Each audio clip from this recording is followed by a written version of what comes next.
மனிதகுலம் முழுவதும் அந்த மகத்தான மனிதனை இன்றும் நினைவு கூர்கிறது. அவர்தான் காரல் மார்க்ஸ்.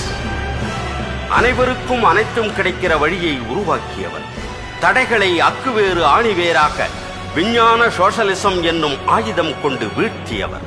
ஜெர்மனியின் மொசைல்ஸ் நதிக்கரையில் ட்ரையர் என்ற நகரத்தில் 1818ஆம் ஆண்டு மே மாதம் 5ஆம் தேதி மார்க்ஸ் வழக்கறிஞருக்கு மகனாக பிறந்தார். தன்னுடைய மகனும் சிறந்த சட்ட வல்லுநராக வேண்டும் என்று கனவு கண்டார் மார்க்சின் தந்தை. பள்ளிப் பருவத்தில் சுறுசுறுப்போடும் துடுக்குத்தனமாகவும் முரடனாகவும் பிடிவாதக்காரனாகவும் இருந்தார் Marx. Latin, Greek, German, French என பல மொழிகளை கற்றுத் தேர்ந்தார். தனது 17வது வயதில் மார்க்ஸ் எழுதிய ஒரு இளைஞனின் சிந்தனைகள் என்ற கட்டுரைதான் அவரது புரட்சிகரமான சிந்தனையை வெளிப்படுத்தியது.